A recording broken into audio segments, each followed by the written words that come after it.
अस्सलाम वालेकुम viewers. 8th class GS का लेक्चर नंबर 3 है working model of nervous system के नर्वस सिस्टम जो है वो अब किस लिहाज से काम करेगा।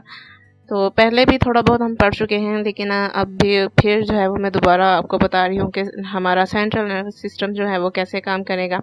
तो नर्वस सिस्टम जो है वो हमारी बॉडी में जितने भी फंक्शंस हो रहे हैं उन सब में कोऑर्डिनेशन के साथ जो है वो काम कर रहा है।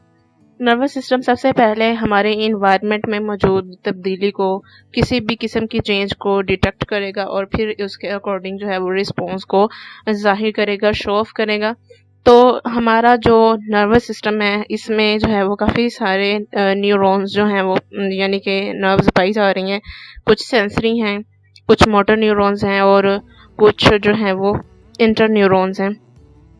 तो सबसे पहले जो है वो मैं बताऊंगी कि स्टिमुलस क्या है बेसिकली। तो स्टिमुलस जो है वो हमारे इन्वायरमेंट में मौजूद किसी भी किस्म की चेंजिंग है जो कि हम नर्व इम्पल्स को इनिशिएट करती है। वो जो चेंजिंग है वो जब नर्व इम्पल्स को इनिशिएट करेगी तो उसके अकॉर्डिंग हमारा ब्रेन भी रिस्पॉन्स शो करेगा, जिसको जो है वो स्टिमुलस कहते हैं। ये जो स्टिमुलस है ये हीट भी हो सकती है, कोल्ड भी हो सकता है, साउंड वेव्स भी हो सकती हैं, नॉइस भी हो सकती है, प्रेशर, एनीथिंग जो है वो कोई भी चीज़ जो है वो स्टिमुलस के तौर पर हम इसको इस्तेमाल कर सकते हैं। और अब मैं चलूँगी रिसेप्टर्स की तरफ। तो जो टिश्यूज़ या जो स्पेशल ऑर्गन्स इस स्टिमुलस को और स्टिमुलाई को रिसीव करते हैं या डिटेक्ट करते हैं, तो वो जो टिश्यूज़ और ऑर्गन्स हैं वो हमारे रिसेप्टर्स कहलाते हैं।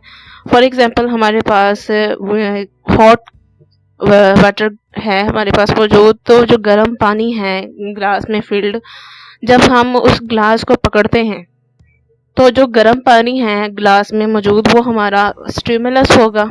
और जब हम उसको अपने हैंड में पकड़ेंगे, होल्ड करेंगे, तो जो हमारा हैंड है, क्योंकि ये स्पेशल ऑर्गन है, फील करेगा, तो ये रिसेप्टर का काम देगा। फिर क्या होगा, जो सेंसरी न्यूरॉन्स होंगी वो वहाँ से जो है वो सेंस करेंगी और उस हीट को सेंस करके तो पैगाम जो है वो सेंट्रल नर्वस सिस्टम यानी हमारे ब्रेन तक पहुँचाएंगी। फिर ब्रेन क्या करेगा कि उस इंफॉर्मेशन और उस मैसेज के अकॉर्डिंग और स्टिमुलाई के अकॉर्डिंग जो है वो एक इम्पल्स जारी करेगा। ठीक है, एक नर्व इम्पल्स, वो जो नर्व इम्पल्स है वो मोटर न्यूरॉन तक कैरी करेगा। जो मोटर न्यूरॉन है, चूँकि ये लिंकेज का काम देती है सेंसरी न्यूरॉन्स और मोटर न्यूरॉन्स में। जब हम ग्लास को अपने हैंड में पकड़ेंगे तो जो गर्म पानी है, हमारा हैंड इस गर्म पानी को फील करेगा और जो सेंसरी न्यूरॉन्स होंगी वो सेंसरी न्यूरॉन्स इस स्टिमुलाई को सेंट्रल नर्वस सिस्टम तक पहुंचाएगा। सेंट्रल नर्वस सिस्टम यानी कि हमारा ब्रेन इसको जो है वो सेंस करेगा और इसके अकॉर्डिंग कोई भी जो है प्रोसेस, कोई भी चेंजिंग जो है वो जाहिर करेगा। और ये जो चेंजिंग होगी ये इंटर न्यूरॉन के ज़रिए जो है वो पहुंचाई जाएगी। इंटर न्यूरॉन तक पहले पहुंचाएंगे, फिर यही जो इंटर न्यूरॉन है ये फर्दर यहाँ मोटर न्यूरॉन तक पहुंचाएगी और ये जो मोटर न्यूरॉन्स यानी कि लेकर जाएंगे इस मैसेज को, इस इंफॉर्मेशन को हमारे इफेक्टर्स तक। ये जो इफेक्टर्स है जो है यानी कि ये हमारा हाथ है, यहाँ तक लेकर जाएगी। तो हम क्या करेंगे कि इस गर्म पानी वाले ग्लास को जो है वो दूर रख देंगे और अपना हाथ जो है वो पीछे हटा लेंगे। तो ये एक वर्किंग मॉडल हो जाएगा नर्वस सिस्टम का।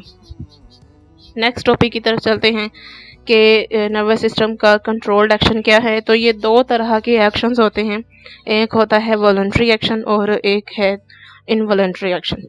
वॉलंटरी एक्शंस वो वाले एक्शंस हैं जो हमारे अंडर कंट्रोल होते हैं, हमारे कॉन्शियस कंट्रोल होते हैं। फॉर एग्जांपल हमारी speaking, eating, reading, running, walking, ये सारी चीज़ें जो है वो हमारी वॉलंटरी एक्शंस हैं, यानी खुद हम अपनी मर्ज़ी से, अपनी सोच से, अपनी समझ से जो काम कर रहे हैं और हमारा बॉडी उसके अकॉर्डिंग जो भी रिस्पॉन्स शो कर रहा है वो हमारा वॉलंटरी एक्शन कहलाएगा।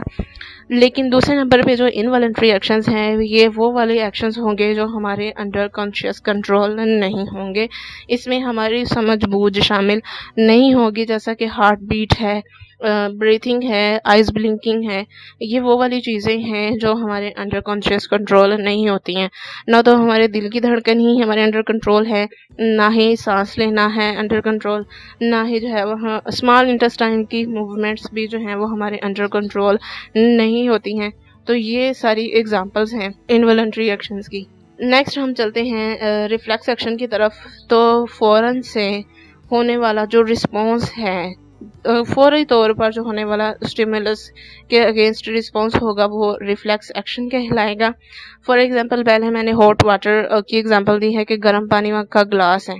अगर हम उसको हाथ लगा लेंगे, किसी भी और गर्म चीज़ को हम हाथ लगाएंगे तो हम जल्दी से अपना हाथ पीछे खींच लेंगे।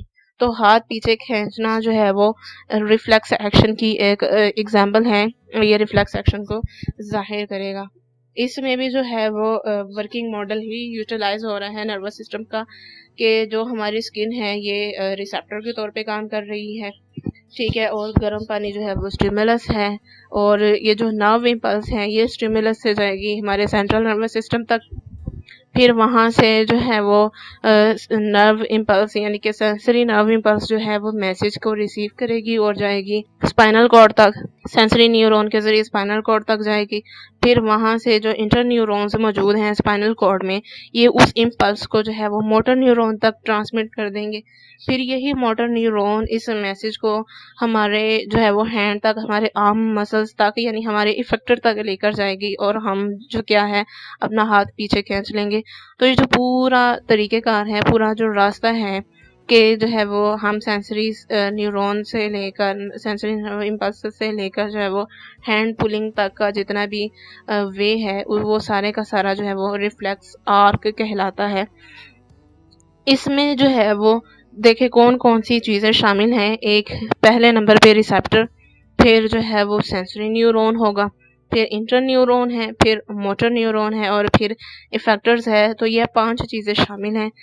ये पांचों चीज़ें मिलकर ही जो है वो वर्किंग मॉडल बनाती हैं सेंट्रल नर्वस सिस्टम का। नेक्स्ट हम अपने अगले टॉपिक एक्सक्रीटरी सिस्टम की तरफ चलेंगे, निज़ाम इखराज की तरफ। चूँकि हमारी बॉडी में बहुत सारे वेस्ट प्रोडक्ट्स, वेस्ट मटेरियल्स मौजूद होते हैं, जो अभी हम फूड मटेरियल अपनी बॉडी में अंदर लेकर जाते हैं, उसके केमिकल कंपोनेंट्स जो हैं हमारे बॉडी का हिस्सा बन जाते हैं, जिसके नतीजे में जो नाइट्रोजनस वेस्ट है वो पैदा होता है हमारी बॉडी में। तो हम इस नाइट्रोजनस वेस्ट को अपनी बॉडी से बाहर निकालते हैं। तो ये जो सारा सिस्टम है ये एक्सक्रीटरी सिस्टम कहलाता है। तो सबसे पहले देखें एक्सक्रीटरी सिस्टम की डेफिनेशन क्या है जी। Nitrogenous materials, extra waste, extra water और सार्स जो हैं वो उनको हम अपने एक्सक्रीटरी सिस्टम के ज़रिए बाहर निकाल देते हैं। तो इसमें सबसे पहले देखें कि जो हमारी बॉडी में वेस्ट मटेरियल्स जमा हो जाते हैं वो हमारे लिए डेंजरस होते हैं अगर हम उन्हें अपनी बॉडी से बाहर ना निकालें, अपनी बॉडी से रिमूव ना करें। तो हम यहाँ एक्सक्रीशन की डेफिनेशन भी देखेंगे। Removal of nitrogenous waste materials from the body is called excretion, यानी कि हमारे जिस्म से नाकारा फालतू मवाद का बाहर निकल जाना, हमारे जिस्म से उसके अखराज को हम एक्सक्रीशन कहेंगे। अब हमारा जो एक्सक्रीटरी सिस्टम है ये किडनी के पेयर पर मुश्तमिल होता है, और इसके साथ ही मुंसलिका साख्तें होती हैं, कुछ स्ट्रक्चर्स होते हैं, ठीक है। यानी कि हमारी बॉडी में 2 किडनीज मौजूद हैं तो उसको हम एक कॉमन नाम देंगे पेयर ऑफ किडनीज।